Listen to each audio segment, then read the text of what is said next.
All right, what's going on, everybody? Welcome back to SaberSim's DFS Office Hours. It is Monday, February 28th of 2022, last day of February here today. Hope everybody had a good weekend. Welcome back this week. We've got a number of questions to dive into, talk a little bit about here today. We have questions, continuing to follow up about the unique versus rank fill. Not even so much about what those things are necessarily, but the kind of the methodology between them, why you would do one versus the other, when the break-even point of maybe when one becomes a little less efficient is. We've got a couple questions about the sliders, especially for contests that don't fit in as well there. A couple MMA questions, and then I see a few questions about editing projections. And building lineups based on projections versus value versus the sims and a few things like that. So already a couple things in our queue here today to talk about. So it should be a good stream. But as always, if you have questions for me, go ahead and pop them into the queue now. You can do so with the Office Hours channel in Slack or with YouTube chat. I'll tackle questions here in again about chronological order as best I can. So if you've got questions, go ahead and get them in the queue now here, and we'll go ahead and just dive in. Before we get started, wanted to bring this up. This is the trusty SaberSim YouTube channel here, and let you guys know that we have a new playlist here up. Move some things around here now that NFL's over, just to kind of better represent what's in season here. So we've got our new How to Beat NASCAR DFS playlist up. A couple videos in here in case you missed them live in the past couple weeks. But now 10 days ago or so, Dan, aka Kingfish NATO from the SaberSim community, came on and talked to me for about an hour about overall NASCAR strategy, what to think about when you're building NASCAR lineups. Then we had Matt on talking here about our new NASCAR simulations, our new NASCAR model, which is new this season. This video in the middle here is a little bit more of a deep dive into the model itself, the technical side of the simulations. And I just put out this video on Friday, quick little 8-minute video, kind of synthesizes a lot of these concepts together all into one quick video, how to build good NASCAR lineups with SaberSim, what to focus on, what not to focus on, what's important. On this video, doing something a little bit different. You can see, a lot of our NBA content, right? 40 minutes, hour 20, hour 30, right? Wanted to give you guys just a quick hitter video, 8 minutes long, something very digestible, easy to just kind of throw on and watch. So give that a watch if you're interested in NASCAR, even if you've seen the other videos. I think this would be kind of a helpful summary. And let me know what you think. Let me know if you like the shorter video content. We've been talking a lot. I know we like to kind of go in depth with a lot of our content, make sure that we're explaining things clearly and fully and setting everybody up for success. But I know also when you sit down and you're thinking, hey, I want to learn a new sport, or I want to remind myself the strategies of a certain sport, and you're like, wow, I don't have an hour. I don't have an hour and 20 minutes. That sometimes the shorter videos can be better. So anyway, give that a watch. Let me know what you think. Hopefully you're enjoying the NASCAR model. I've been playing pretty much every race, at least as much as I can. And I think it's a lot of fun. I've been watching a ton of NASCAR too this year, which never really been a sport that I've watched, never really been on my radar. And I am glued to the screen watching these races. So it's a lot of fun. So anyway, let's get into it. Let's start answering some questions. Cool. 7-game NBA slate on tap here for tonight. Let's hit this question first. Good one from Brendan here.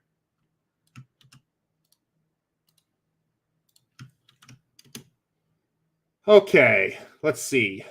Brendan says, you recently discussed the pros and cons of using a large number of unique lineups spread over multiple identical contests instead of the same best 20/150 entered repeatedly. My question, is there a number of identical contests where the addition of more unique lines loses EV? This might apply only to entry-level stakes contests where there are many identical contests open throughout the day. Thanks. Yeah, good question. I have been talking about this a lot recently.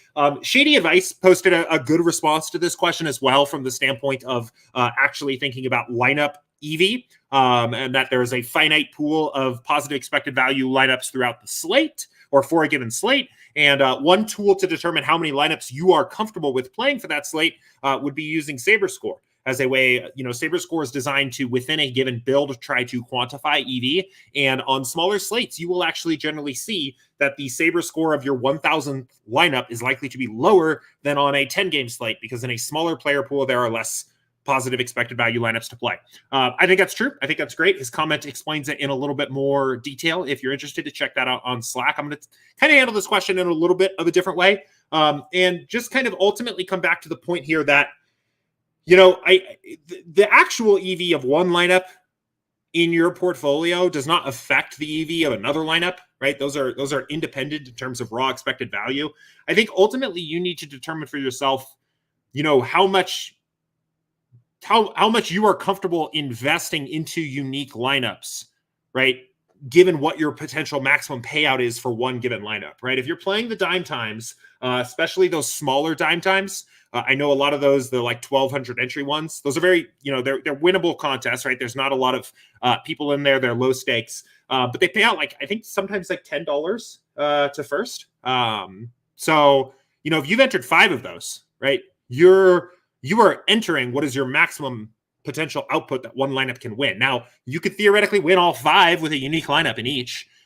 Your portfolio, especially in a sport like NBA, you'll still generally have, kind of more positive nights than negative nights, but I wouldn't want to play that way. In fact, those dime times are right on the edge of what I'm willing to play for a given contest, period, right? Because I am shooting for high upside, I want to be rewarded as such when I hit that. So I am more inclined to use a ranked fill type method to maximize my potential ROI on the nights that I'm right. But that, is in line with my overall bankroll management approach. That's in line with my contest selection approach. That's in line with my strategic approach on a given slate because I'm shooting for upside. So ultimately, I think, strictly speaking, you are probably not going to find the point on a typical 7-game NBA slate that you are building so many unique lineups that you are actually building lineups that no longer have positive expected value. But eventually, you would not want to, if I offered you a deal where I was running a 1,000 seat contest, right? There would be a limit to how many seats you wanted to buy into that contest, assuming I was raking it, right? That's really the core point here is that, you could fill all 1,000 seats of a 1,000 person rake free contest and just break even every night. There would be no game at that point. There would be no competitive advantage, right? Because there's a rake to these contests, you have to determine kind of where your individual limit is of how many unique entries you're willing to play and kind of gamble on for that individual night. Now, most individual entries have an entry limit that the site set that is far below what one person's theoretical limit of how many entries they would want to play probably is on like DraftKings and FanDuel.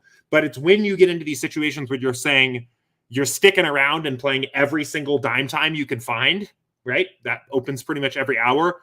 That is where you're almost circumventing the entry limit, and you need to decide how many unique entries is appropriate for yourself, right? For me, it would be one.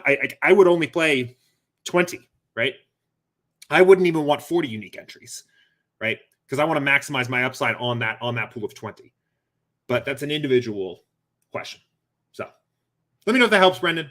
Happy to dive in a little bit further there. So, all right. Let's get a little water break. It is dry out here, guys. This is a dry time of year in Denver. Clint said Jordan, the hair is looking wavy today. Thank you. It is. I got the waves in effect today here. So cool. Brendan said that answer worked perfectly. Thank you. Yeah, you got it. All right, cool. Let's keep it going. A couple other comments here just coming in here real quick. Crypto Artist NFT says, I want to thank everybody at your company. I've been using the simulator for 6 weeks, and last night finished first in the late night single entry on DK. Congratulations. That's fantastic. I recognize your name. I know you're in here watching streams, asking questions, learning the tools. So that's great. I'm very happy to see that pay off for you. Keep it up. Cool. Okay, I'm going to keep it going. I do see a couple questions coming in YouTube chat. I promise we'll get to everything here. I'm going to hit the questions that came in chronologically first. So these are the ones that were in the Office Hours channel in Slack first.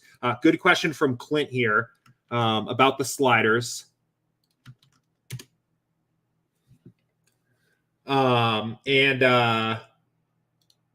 Says, okay, for the weird entrance sizes like 25 max on FanDuel and Yahoo with 26, 37, 64, 138, what can we do to get the best slider settings when these fields are so uncommon with this amount of entries?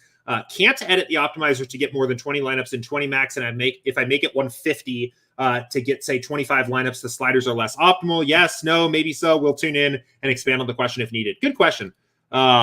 Yeah, so let's talk about this. So I think ultimately the easiest thing to do is to pick a set of sliders that is kind of either close or use manual mode to just set it in between, right? So for example, I regularly play the 25 maxes on FanDuel. I know the pick and roll is a really good example of that. Really good contest. Play that one pretty regularly. I think the 20 max sliders are perfectly fine for that particular contest, right? Ultimately, the entry limit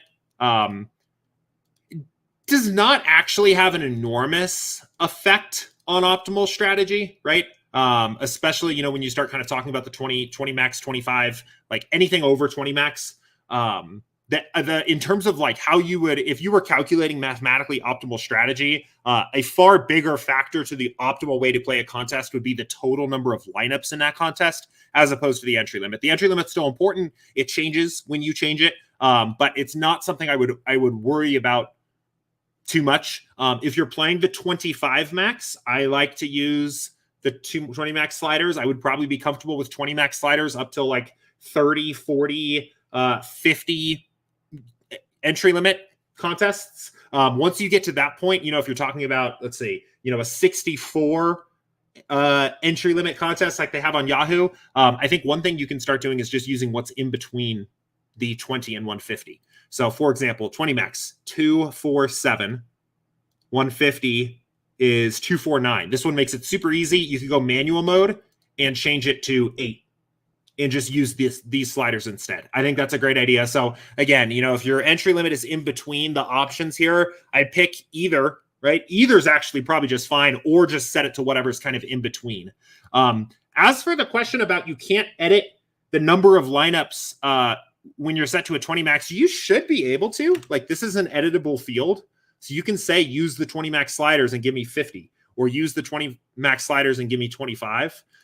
In the event that you can't or forget, right? Let's say you build 20 lineups, but then realize after the build that you need 25. You can also still change this in step 3.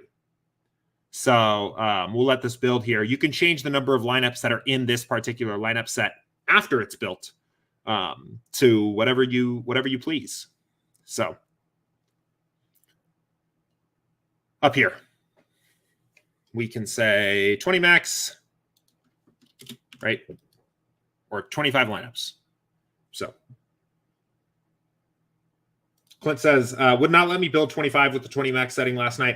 Yeah, again, I'm not sure what's going on there. I have seen, like, rarely, every once in a while, I will like do something in here and it'll like kind of reset on me. I think there's kind of a way to make these reset. You know, obviously if you change the sliders, it's going to go back to 20, but I have seen this before where you like change something and it like switches back on you.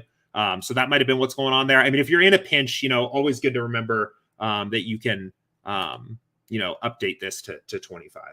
And David said he may have starter plan. Yeah, I mean, I guess that's a good note too, Clint. I'm not sure exactly what plan you're on. On the starter plan, you are limited to 20 max lineups in one. You can only view 20 lineups at a time. So you can't like build 25 or even 150 or anything like that. If you're on the starter plan, I would probably stay at 20 maxes or below. And if you're interested in playing the bigger contests, good time to upgrade. Sometimes I get a question from people that are saying, like, what's the best way to build 150 lineups with the starter plan? And I think the answer is to probably just get the advanced one. So, but anyway, let's move on and keep it going here. Question from Mark here. And a couple questions here. So we'll hit both of these real quick. Said, Jordan, are there plans to update the build options for MMA? For example, adding the style, entry limit, and entrance settings. I need advice building a multiplier lineup this weekend. Also, please review the steps and benefits of first creating a research build. Okay, interesting. Good questions here. So let's jump over to MMA. So yes, there is a plan. Let me go to DraftKings. Yeah, cool. So yes, it is a plan for us to add these drop downs. The reason they're not here right now is because the MMA builder is functioning as a traditional optimizer.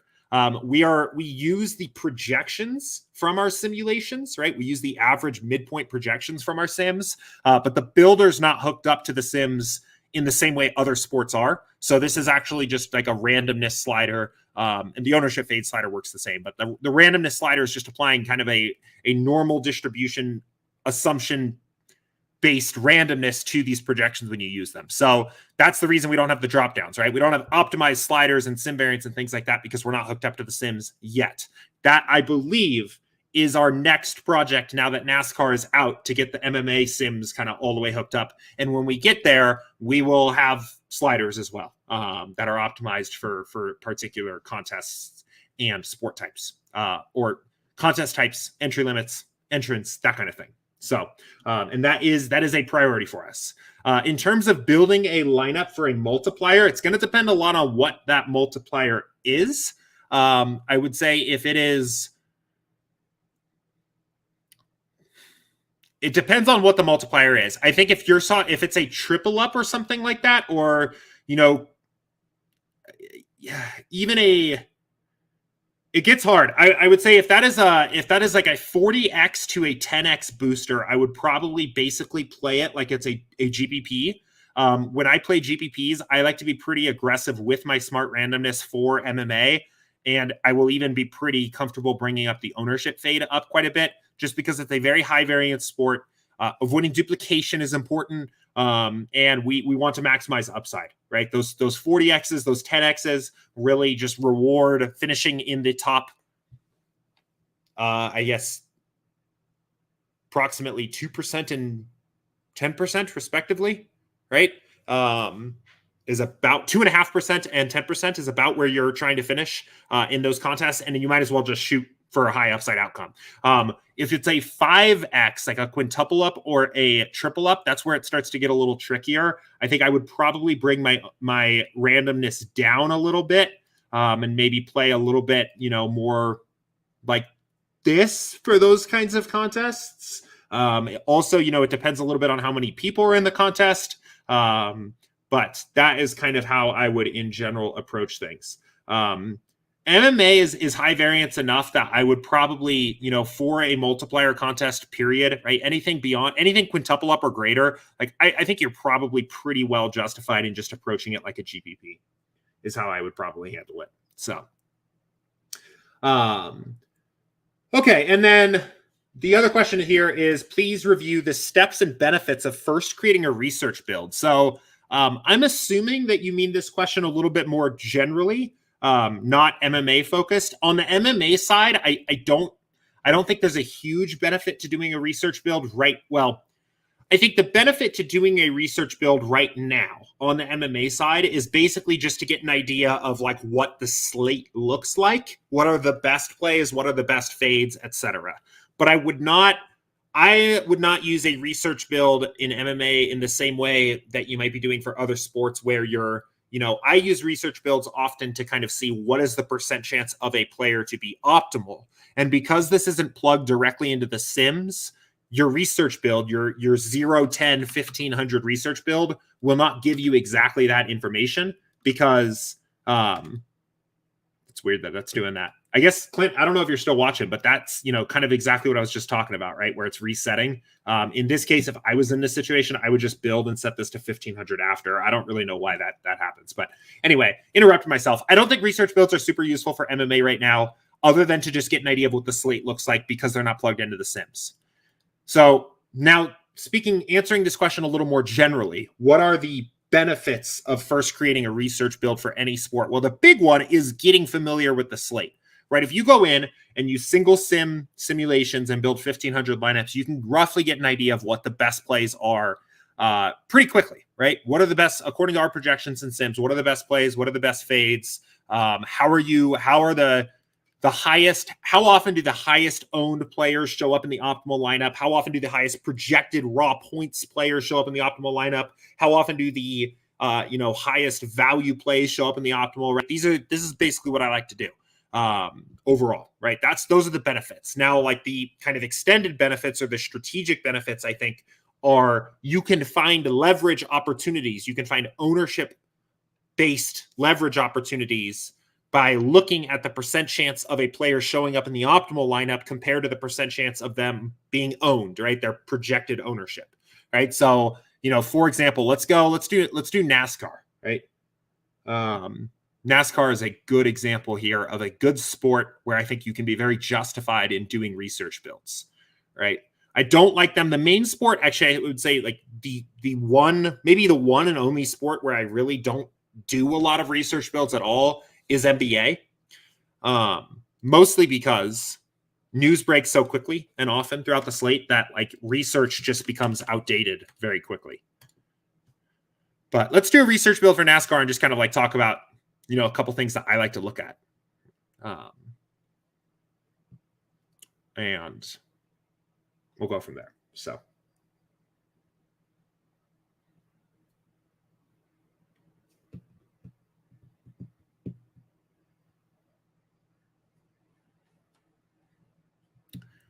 All right. Okay, so again, 0-10 build, 1,500 lineups. What are we looking at, right? The things that I like to look at the most here, and we can pull up the lineups as well, is, what are the raw drivers in this case that have the highest raw chance of showing up in the optimal lineup, right? What are the drivers that are the most positively and negatively leveraged in the field, right? What are the worst plays from an ownership standpoint? What are the best plays from an ownership standpoint? How are we navigating the highest owned drivers, right? Interesting thing here is in this week's event, we're actually under on all of the highly owned drivers here, right? Our biggest negative leverage stands are all in a 1,500 lineup build are all, the highest owned drivers. Last week in Daytona, we were actually over the field on some of the highest owned drivers in the field. So just interesting things there, right? This can give you an idea of how you want to strategically play the slate, who you want to be under or over on relative to their ownership. So, I just saw this and I want to note this. Brendan makes a really good comment here. You made an important point for new people. Not all sports require significant daily research in order to use SaberSim effectively. Yeah, I would actually say virtually none of the sports do, right? That's kind of the goal of SaberSim, is to give you a strong baseline of lineup construction, right? Strategic lineup construction so that you're building lineups that are viable. And then, basically raise the floor of how good the lineups can be on their own. The ceiling is still unlimited, right? You can spend some time researching on specific sports. There are sports where you can benefit from research more than others, right? Each sport kind of, I think, has different opportunities to add value. But yes, by no means for virtually any sport that we offer here, the goal is to build you viable lineups from the start without having to spend the time programming the tool to build those good lineups, right? So yes, I think that is a good point that a lot of this research time isn't necessary in a strict way. But anyway, I guess those are kind of the benefits of the research build, right? The primary one here, I think the main benefit of a research build in general is to just get an idea of what the slate looks like, right? And figure out maybe where opportunities for additional research are, where you want to key in. But also, I think there's kind of a other benefit here, or the way I end up using research builds often is to find my ownership leverage. So, but good question. All right. Question from Joe Baby here. And he says, when editing projections on step 1, does the sim variance take into account my new mean projection for that player and adjust variance projections? That is the percentiles. If I raise or lower a player's mean projection 5 points, does this higher or lower percentiles adjust on the back end? Because I see it does not adjust in the app. Good question. So the very short answer to this is yes, it does. So I'll explain what happens here. Once we get the projections to load. Okay, so let's say you are bearish on Giannis. Projection looks a little high. You say, I feel a little bit better about that, right? What happens here? What we do, you have lowered his mean projection by 4 points, right? So what we actually do in the back end here is that in the simulations for this Bucks game, we will lower Giannis's output in every single simulation we have by 4 points. So you can see we have sims where he scores like 28 points. Now those sims, he scores 24, right? We have sims where he scores 100 points. Now he scores 96 in those sims. So when we pull your simulations for a given lineup, right, with sim variance, we pull a subset of simulations for each individual lineup. Every single sim now has adjusted Giannis down to 4. With that said, on kind of the front end here, these numbers never change. these percentiles don't adjust. And with the way that the app is currently set up, you cannot use custom projections and the percentiles in step 3. So you are still getting the value of this adjustment across all of the simulations. But on the front end, you can't combine custom projections with percentiles in the current implementation of the app. We have talked about a way to improve that in the future. It does get a little tricky. The reason why they don't work together right now is because when you build, let's like build some lineups here real quick, and I'll just kind of show this. I think people may find this interesting, or at least Joe probably will find this interesting. You run into a little bit of a problem, right? If you change to a percentile, right, and then adjust a projection and then go back to the mean projection, right? It's difficult. It's not necessarily true that everybody that wants to lower the 85th percentile projection wants to also lower the mean projection. And then suddenly we're storing average projections for all of these different players at all these different percentiles, and it just gets very complicated very quickly. So at the moment, we can actually see this. We've changed Giannis's projection. If we change his percentile, he's still just going to be stuck at that average projection, right? That 58.24 projection. So again, short answer to this is that when you adjust, you can see Giannis here is still right now not showing up at all because he's at his average projection instead of his 85th, right? So in summary here, when you adjust a player's projection, we adjust that player for all of that player's simulations, and you still get to take advantage of that adjustment across the full range of outcomes for a particular player. However, at the moment, you cannot actually combine the percentiles and custom projections together in a given build. They don't mix. So good question, though. Okay, I see some questions coming in Slack. We will get to those, but I'm going to jump over to YouTube chat now and get these ones because they are chronologically ahead here. So Kevin says, is there a way to create lineups based on the value column instead of projections? Interesting question. I mean, I think it's worth noting at first here that we don't actually use the projections, strictly speaking, when we build lineups at all, right? The only exception is if you're building cash lineups, right? Or building lineups at a zero sim variance, then we use the average projection for a given player in every single lineup, right? That's how it was determined.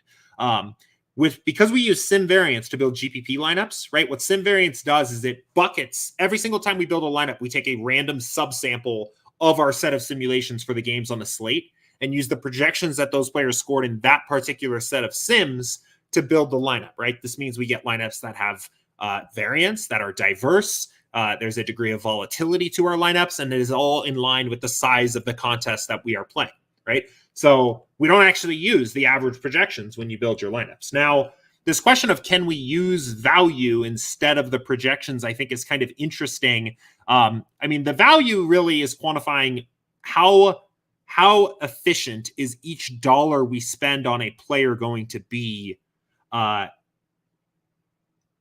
in terms of the average fantasy points returned.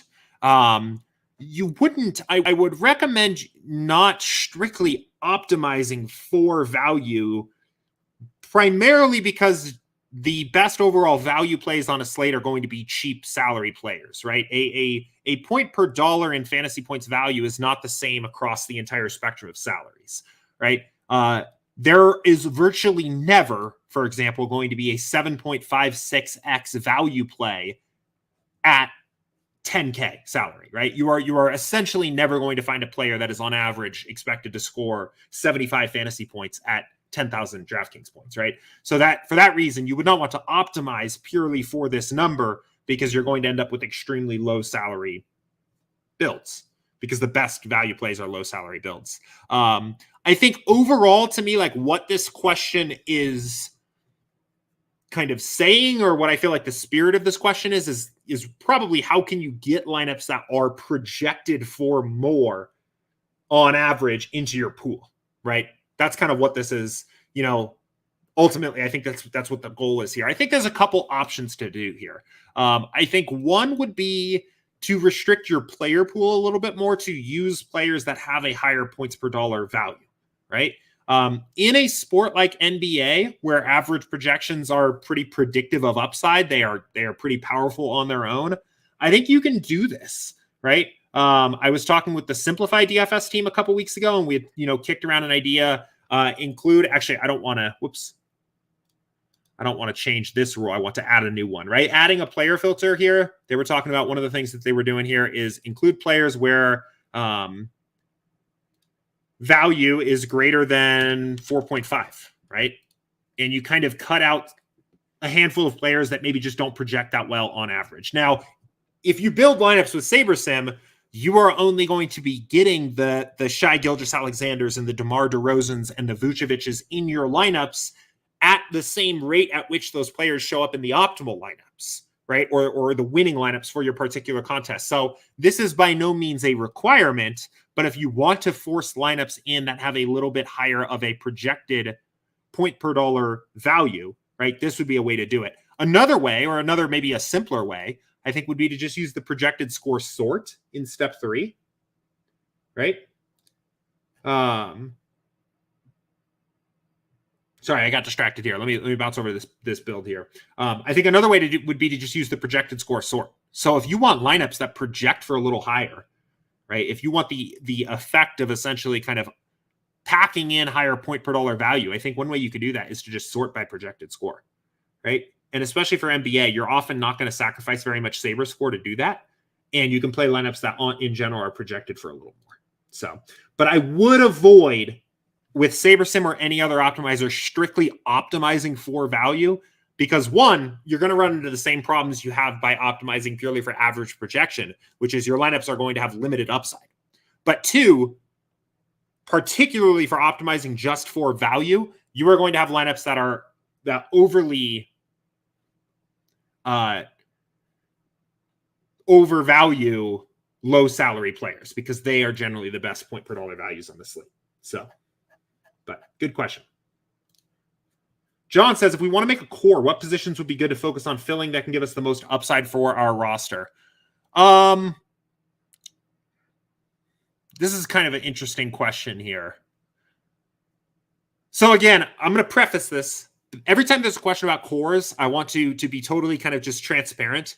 I don't use these cores, right? I don't use the idea of thinking about a core because I mostly allow my cores to come to me, right?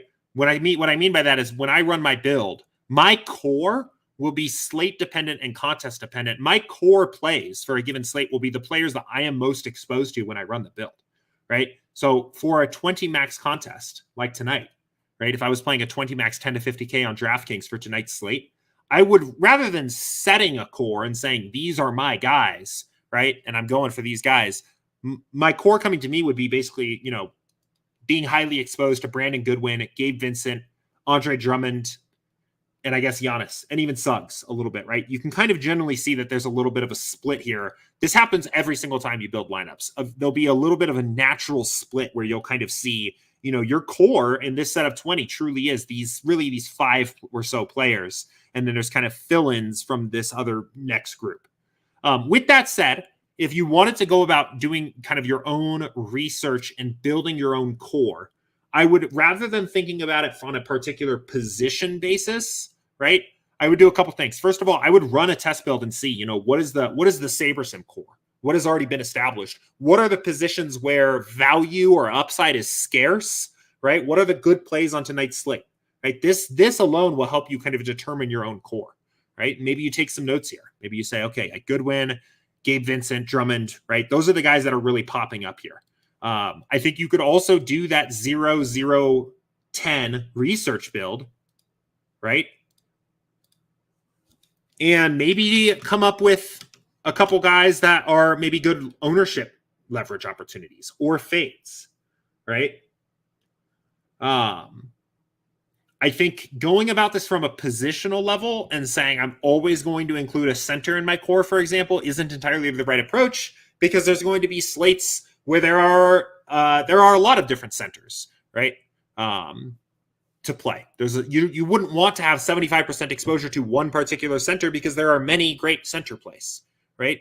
I think in general, the best way to think about trying to figure out your cores for a particular slate would be to try to figure out where's the scarcest value, right? What are the positions that are the hardest to fill? And those are likely to be the plays that are the best overall cores on a slate, right?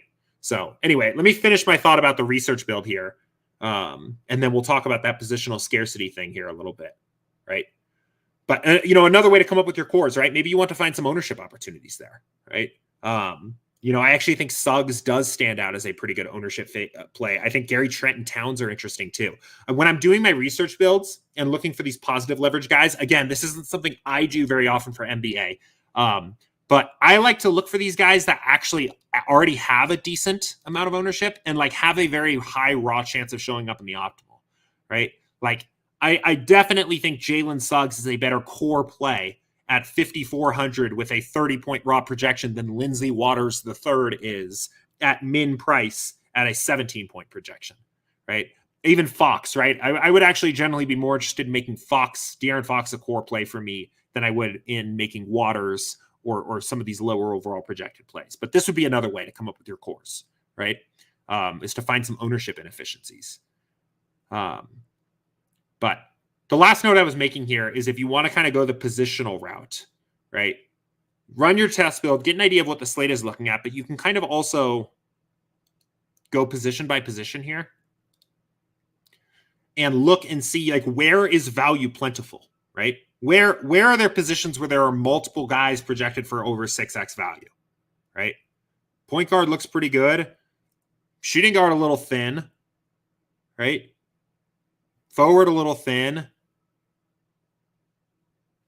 right? Like you can kind of actually see here, it looks like a lot of the value is pretty centered around or it looks like the value is scarce at the shooting guard and small forward positions in particular, right? There's not a lot of great opportunities here. So I would be more hesitant to make a core play out of anybody that with the shooting guard and small forward power positions. Right. At a very basic level, I think a very strong way to play the slate would be to play the elite point guard, power forward, and center positions and have a lot of variety in your shooting guard and small forward positions. And that's actually basically probably what our test build gave us, right? Like we can go back and look here, but right. That is essentially what happened. Play the elite value at the point guard and power forward and center positions and play relatively diversified at the positions that don't have a lot of value, right? This is kind of what I mean by saying I don't really like to go about setting a core because SaberSim kind of automates that for you, right? But if you wanted to, I think you could kind of piece this together for yourself. So let me know if that helps. Again, I think there's kind of a couple. I think if you're interested in developing your own core on the slate, I would run a default settings test build, see what the slate looks like. I would do a little bit of research position by position and see what positions have scarce value and what positions have plentiful value. And I would run a 0-0-10 research build and see if maybe there's an ownership inefficiency on a couple spots, right? I do think Suggs, if we go back to this, I think there's actually, and again, it's very early in the slate, but I think there's some interesting ownership leverage opportunities tonight. Fox, Suggs, Towns, Gary Trent all seemed under-owned relative to their expectation on tonight's slate. So, cool. David says, in terms of NASCAR and DK, for bankroll management purposes, are the post-qual slates correlated to the main slates or not? They almost certainly are, because it's the same race. So they're probably actually, your results in one slate is probably pretty heavily correlated to the results in the other slate. Like Larson won yesterday, no matter how you cut it, no matter what the salaries of the racers are. So I don't know what the contests look like for these post-qualifying salary. I haven't been playing this slate personally. Maybe the salaries are, or maybe the contests are good. Maybe I should take a look, but it seems like all the big contests are just for the normal cup slate. So I've just been playing those. But Michaela Music said, why did the model make Ross Chastain spin out? I don't know. I wish Will and Eric would have made that not happen if only they could have projected him at 0% crash, things would have been different. But all right, cool. Catching up here on some other questions here. What do we see? Neil says, can someone please end the MLB lockout so we can play MLB DFS next month? Fingers crossed. It's not looking good, though. It doesn't feel optimistic at the moment, but okay. And then Crypto Artist said, if I were to build just one lineup because of the cost, what would you recommend for the $15 fadeaway on DK? I would overwhelmingly recommend you don't do that. I would, as best as I can, try to talk you into spending that $15 in like virtually any other way. I think a much better way to spend $15 into really good contests would be to take that and play 20 lineups into the quarter jukebox. I would play $1 into the daily dollar. I would play $2 into the $2 single entry, the elbow shot. That's $8. I would play, maybe another 8 lineups into the and one, or even if you have a little extra money around, just max the and one out, right? The $1.20 max, right? Your $15 can go much further playing contests that are under $3 that sharks don't have access to, diversifying much more rather than being all in on a single lineup, and have a much kinder payout structure where you can be rewarded for a top 1% or in a top 0.1% outcome rather than just needing the top overall finish in the fadeaway, which is basically what you need long-term to be profitable. Now, if I cannot talk you out of that at all, if I can, and you are saying I'm playing one lineup into the $15 fadeaway no matter what should I do? You will see if you enter those settings into the builder here, it is going to recommend that you play pretty aggressively with ownership fade and sim variance. I would take an aggressive stance. What I typically do when I'm playing just a single lineup in a contest is, let's look at the first 10, is I would use the default sliders that match the contest, right? And I like to kind of have more of a hand picking approach. So I will go in here and I will build a nice big pool of lineups that are viable for this particular contest. And I will look for lineups that stand out to me for one reason or another based on my research that I've done. And I will kind of pool those lineups together and ultimately decide on an individual lineup to play. So, for example, and you can see getting a little bit of different exposure to different players here because it's a different kind of contest. But what I will do is I will turn this to, say 1. And then what I like to do is go into my pool and close this. And I will just start clicking lineups in, like checking lineups in that I think are interesting for one reason or another. Sometimes it's because they have a much lower projected ownership. Sometimes there might be maybe a particular player that pops out in that lineup that I think is interesting. Let's kind of start just going through this and seeing if there's any names that pop out here. But actually, one of the names that popped up in our research build was Jaren Jackson. He was another guy. I didn't mention him when we were doing that, but I saw his name there. We can kind of go through here. And I just like look at the top overall lineups and see if there's a lineup that jumps out to me. 139% total cumulative ownership is kind of interesting, right? Not sure if I love a 4-man Pacers stack, but interesting build there. And I'll just kind of start adding in lineups that jump out for one reason or another and make it feel like, 28% is a much lower cumulative ownership. That one's kind of interesting. And I'll arrive at the lineup that makes sense for that particular contest. But, again, I would highly encourage you, if you were playing $15, you can spend that money way more efficiently. I guess let me finish this, right? I didn't really wrap up my thought here. Then what I will do is I will go and look at my pool of 4 final lineups, and I will pick the one that I actually want to enter. But with that said, I think you can use that $15 much more efficiently than playing one entry into the fadeaway. So,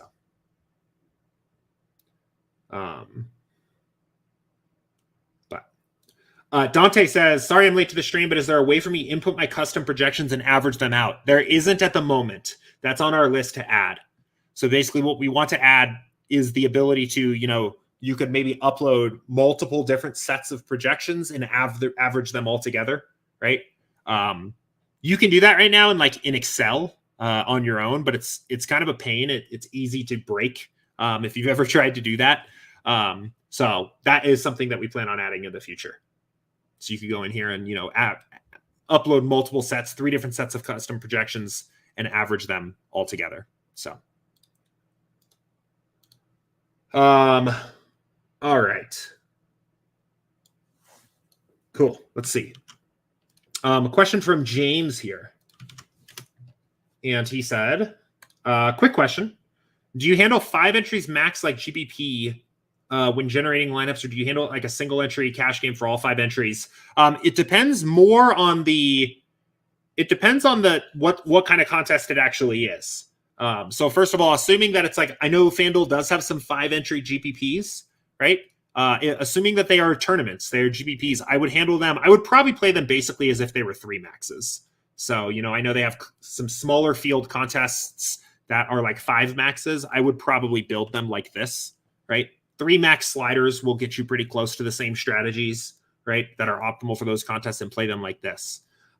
If they are cash games, right, if these are multi-entry double ups, first of all, I highly recommend you just avoid multi-entry cash games, period. Those are some of the hardest contests to beat in the entire lobby, right? The reason why multi-entry cash games are very difficult is they ultimately just give a lot more equity to the best players in the contests, right? If you say this is a $10 multi-entry cash game where you can play up to 20 entries max, the players that are coming in and maxing that out are likely to be the best players in the lobby. They are likely to have the best cash lineups. They make that contest much harder to beat. So I would just basically skip all multi-entry cash if you can avoid it. But if you're playing it, maybe you're entered already, you can't get out. I would play it. I would use a single cash lineup and enter the same lineup into all 5 of my entries in the multi-entry contest, right? Ultimately, multi-entry cash games are basically a way for you to kind of get additional action down on your one single cash lineup. But I assume this is about GPPs. So for the GPP side of this, I would approach them as if they were 3 max smaller field contests, and use something kind of resembling these sliders, depending on, how big the contest was. So. Cool.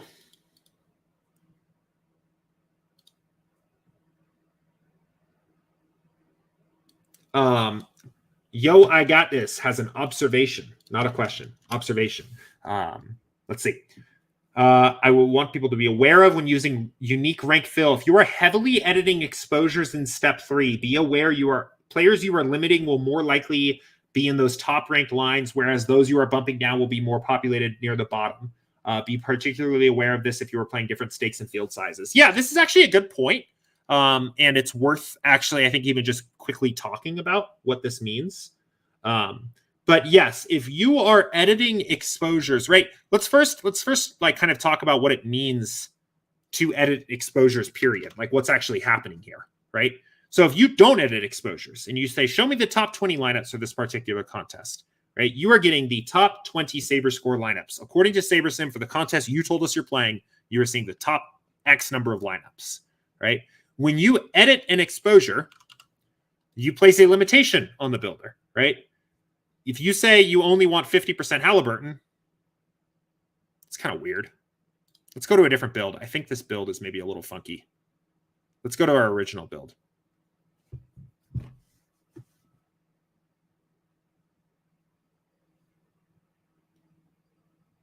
That we started with here.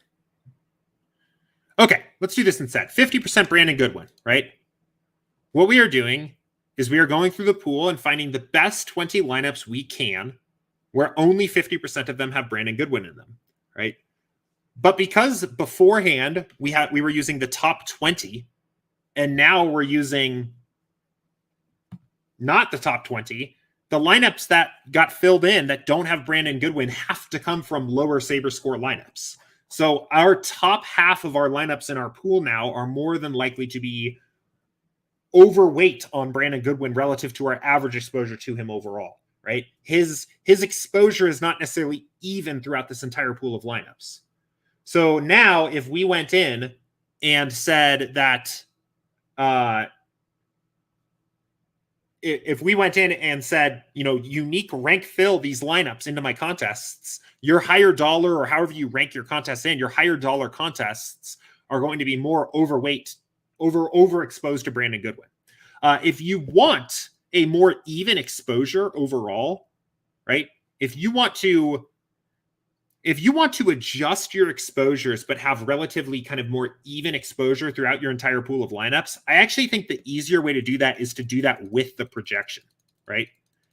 So if you want less Brandon Goodwin, right? And you also want to fill kind of, I did that with Vincent. If you want less Brandon Goodwin, if you want 50% Brandon Goodwin and you want him to be relatively evenly spread throughout your lineups, I actually think an easier way to do that is with a projection edit, right? Because instead of just forcing the builder to give you less of him, right, which is naturally going to float in those lower lineups, right? I think an easier way to actually do this is to just adjust his projection. The problem with this is you have to kind of eyeball it and get it about where you want it, right? And you can see it's kind of sensitive. But there, that would be. So now what we'll probably get is a more natural exposure to Brandon Goodwin throughout our lineups because we've adjusted his projection. So, but this is a good observation and a good thing to note.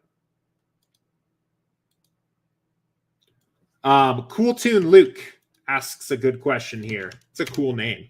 Cool Tune Luke. I assume the only place to modify exposures min/max and have them stick to all builds is in the home tab pre-lock and then in the entries post-lock. Is that correct? Yes. If you want a persistent set of exposures that kind of is maintained through all of your builds, you should set that in step 1.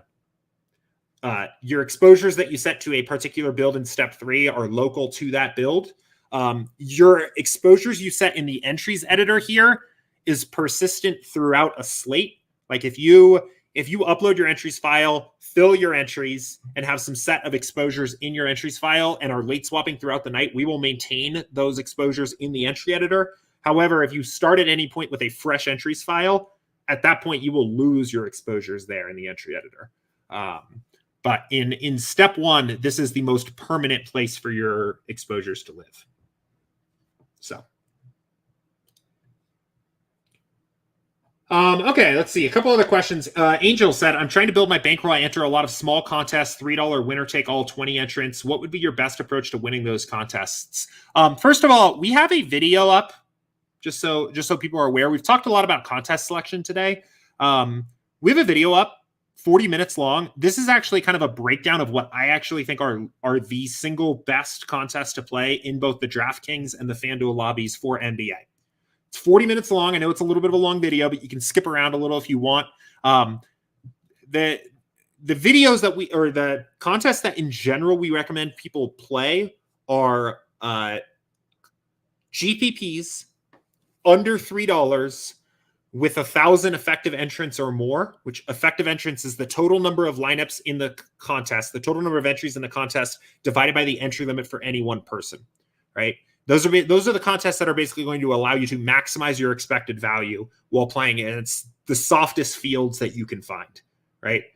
There's a little bit more to it than that. Again, I'd recommend watching this video if you're interested in what our overall best contest selection principles are. This is not the only way to do this. I know Shady Advice has a little bit of a different approach that's kind of intended at maximizing your return as quickly as possible so that you can reinvest as quickly as possible. But this is kind of our overall general contest selection principles.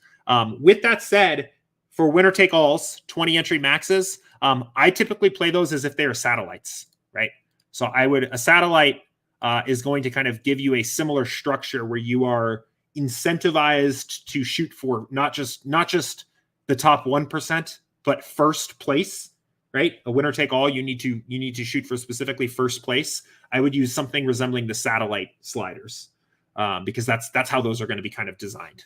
So you'll see that they are generally going to be a little bit more aggressive versions of the equivalent GPP sliders. So I don't know. I don't know if winner take alls are great bankroll builders just because there's so much high variance in there. It's going to be very hard to realize any of your EV. So I would recommend, some of I would recommend the GPPs with a large number of effective entrants below $3. So I love the and one on DraftKings, the $1.20 max. The quarter jukebox in every single sport is always a great contest. The $1 and $2 single entries are great. I think that's a good starting point. Once you have played those and you're looking for additional action, I like the $4.20 max. I like the $5 single entries. I also think FanDuel. If you're on DK, I think FanDuel has a bunch of contests at that particular point that are good to play. I like the 5-cent 150 max, the 25-cent 20 max, the 222 20 max or 25 max. I like the single entries on FanDuel as well. So a lot of great contests to play there. So.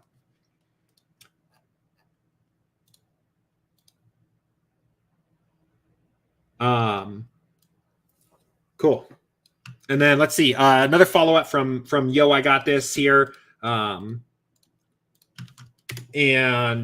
said, you've said something in the past concerning editing projections on players in step 3. Is there a case for fading a player if their exposure drastically changes when you adjust their projection minimally?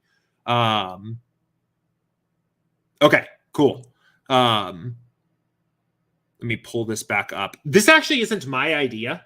I can't remember who told me this. It was a user in the NBA chat. I think asked a question or maybe asked me directly about this idea. And I think it's a good idea. But the idea is basically, basically kind of making a determination on if you want to be exposed to a player by seeing how fragile their projection is, right? Like how might we know if we want to be 100% exposed to Gabe Vincent? Well, how fragile is his projection to adjustments, right? If we take him down, let's say just 10%, right? 10% is about 2 points. He was about at 27. What happens to his projection, right? Well, this is a pretty compelling case for Gabe Vincent, whether you wanted to keep him here or not, right? If his true mean projection is 10% lower than the way we're projecting it, he is still a play that it makes sense to be extremely overexposed to, right? Let's look at Giannis, right? Giannis is probably an interesting one here. He's projected for 61. So let's bring him down to 55 here, right? And let's say if Giannis is, and I know, percentages are a little interesting here purely because they're more punishing on higher projected players, but here's an interesting case, right? If we are 10% wrong on Giannis, his projection or his optimal exposure for a 20 max for this particular settings is 5%, right? Now, what does that mean for his overall projection? Or what does that mean for your stand that you take on the slate? Maybe you meet the field, right? Maybe however you want to do it. Maybe you set a minimum exposure here, right? Or a maximum exposure here, and you match the field. Because what we just learned is that his projection is a little more fragile. I haven't messed with this too much in my actual individual process. But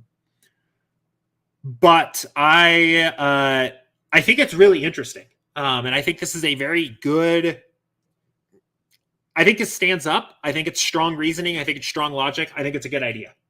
Again, I'm pretty trusting overall on the NBA side of the exposures that are just handed to me when I just build lineups. Again, because my biggest edge, what I'm most interested in getting an edge from is late swapping. So I don't really feel a huge need to babysit my exposures as much. But I think this is pretty sharp overall. And you can combine it, I think, with kind of a little bit of a game theory angle too, right? Like if Giannis is going to be the chalkiest pay up option on the slate, it makes sense if we find that his projection is fragile to be skeptical of that and maybe be under or meet the field with him, right? Because we know there's fragility to his projection, right? Now, like virtually all of the top end pay up options are going to have fragility with their projection, right? They're going to, if we bumped up DeJounte Murray 10%, we're going to get a ton of DeJounte Murray, but we might as well be skeptical of the guys with the higher overall ownership projection. So, anyway.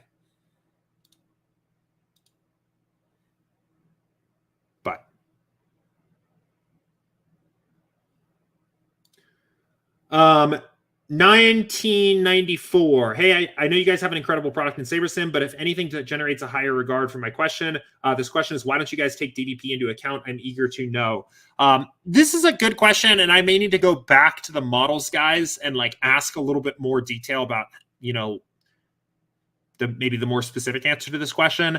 DVP is ultimately an average measurement. It is an average measurement of how teams play against other players that kind of fit into a generalized archetype of a player, right? There's a lot of assumptions that go into DVP. You're kind of assuming that, wings are wings, or forwards are forwards, or guards are guards, right? There's a generalization made of how a team matches up against a other particular archetype of a player.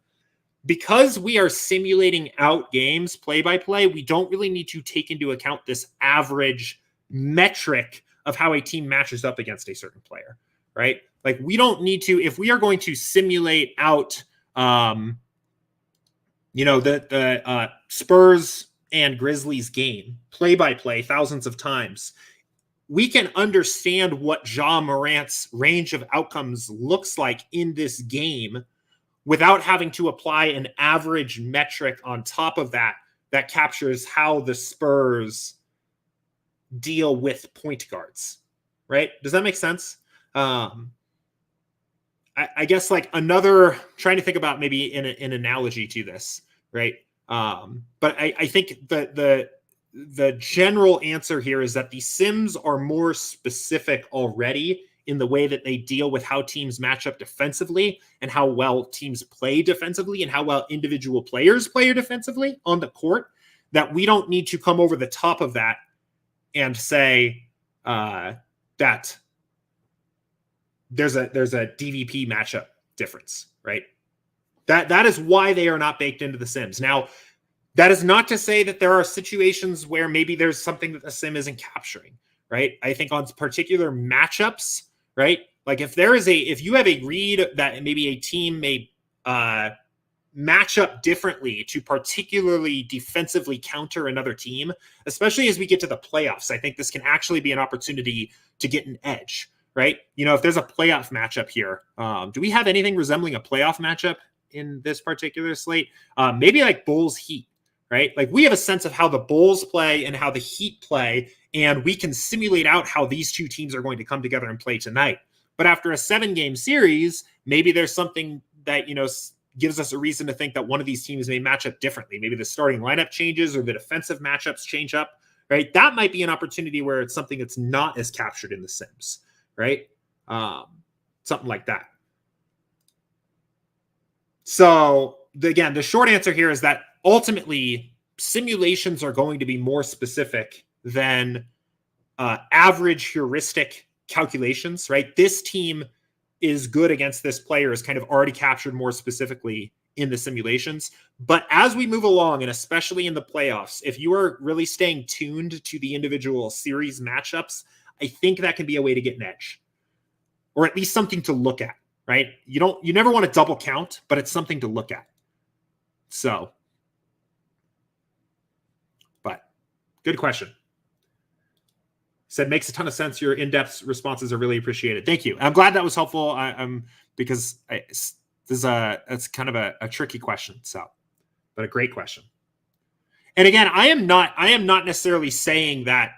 I'm not trying to discount that as a strategy, right? I definitely think like our models are not perfect. No model is. There are going to be things that cannot be picked up on. But I would say that on an average case, the Sims are going to do a better job of figuring out how to handle defensive matchups than an average heuristic. With that said, using the Sims as your starting point and keying into particular situations where you believe there may be something unique about that situation, right? Maybe the defensive matchup is different. As teams have changed, right? We don't know, like the Nets are a little bit of a different team than they were.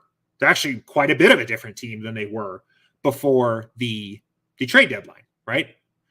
So this would be potentially an opportunity, right? Like if you had an understanding of what Andre Drummond meant to a team defensively, this could potentially be an opportunity to key in on a little bit more, less so now, but especially right after the deadline, right, of what that means for the Raptors players. To some level, that's going to be captured in the Sims already, but it's a situation that's inherently a little bit difficult to model and is a good place to target for some additional value. So anyway, great question. No pressure. A lot of questions about sliders here. So we'll capture this one again. And I'll talk about this one a little more generally here. But he says, I normally play single entry under 1K. People, what settings do you normally set, or just leave it on default? I play on default settings for virtually everything. Like I very rarely change anything in here, right? So yeah, single entry, 1K, right? I typically choose the sliders that are on the higher end because I like to be a little bit, if you give me the options between being a little bit more risky or a little bit safer, I'll play a little more risky. So I would do something like this personally. But I don't really deviate from the sliders very much, right? The skeleton key to DFS is not the sliders. The sliders have been rigorously back-tested by building more lineups than you could realistically play in 10 seasons. So when I get a lot of these slider questions, I always kind of feel like they are, what is being implied here is that if you get those sliders right, you will start winning every night. And that's just not the case for any DFS strategy. Nobody's winning every single night, or nobody's winning even most nights out of the week, right? So I use the defaults because I'm confident in the back testing that has gone into them, because we have back tested more lineups than I've ever probably even played in NBA DFS period. And the biggest places to add value, right, are in steps 1 and 3. And probably step 3 over step 1 if you're unsure where to go, first of all, right? But if you are struggling in NBA or learning NBA for the first time, or trying to figure out exactly what your NBA DFS process looks like, it's not in the sliders where you're going to find the most bang for your buck. I would say it is in contest selection. Make sure you are playing strong contests, and give this video a rewatch if you're unsure what that means. It is in primarily and above all else late swap. You need to make sure you are updating to the latest news, even if you are playing a single entry contest and a single lineup on an NBA slate and nobody in your lineup got ruled out. You should be late swapping to at least see if there are better lineups that you can play based on news changing, right?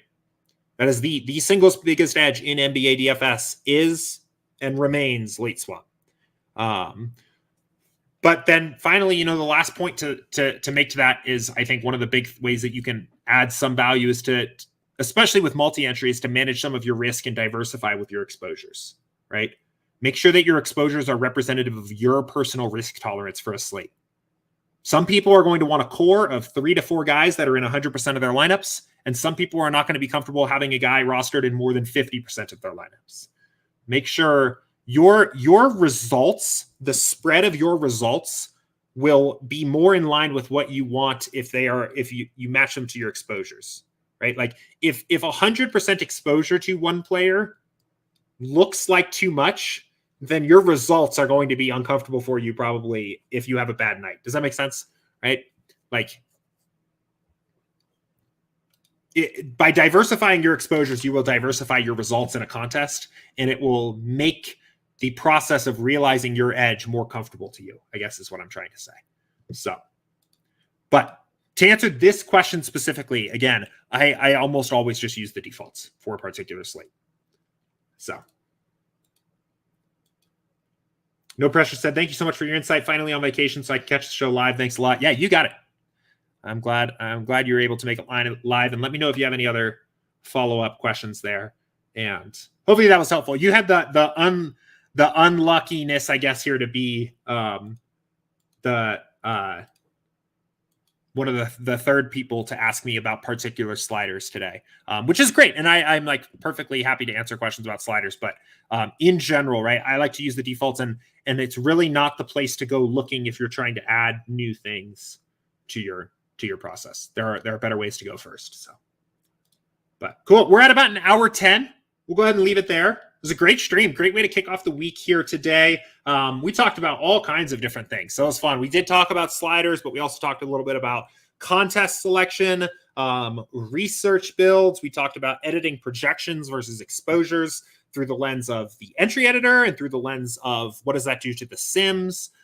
We talked a little bit about DVP in NBA, and kind of why that's not like, I guess, hard coded into our sims. All kinds of different stuff. So thank you to everybody that tuned in here, asked questions, participated, watched along. For those of you listening and watching this recording this evening, appreciate you as well. I know I've got my commuter squad that listens to this on the way home from work a lot, so appreciate you guys as well. We will be right back again here tomorrow, 2 p.m. Eastern. So if you have questions as you're building lineups for tonight, or things pop into your head over the evening tonight, go ahead and pop them into the Office Hours channel in Slack, and we'll get to them in tomorrow's stream. I think that's about it. If you are playing NASCAR this week, go check out those NASCAR videos on our YouTube channel. Fresh new NASCAR content up on the YouTube. Otherwise, good luck tonight. See you guys tomorrow. Take care. See ya.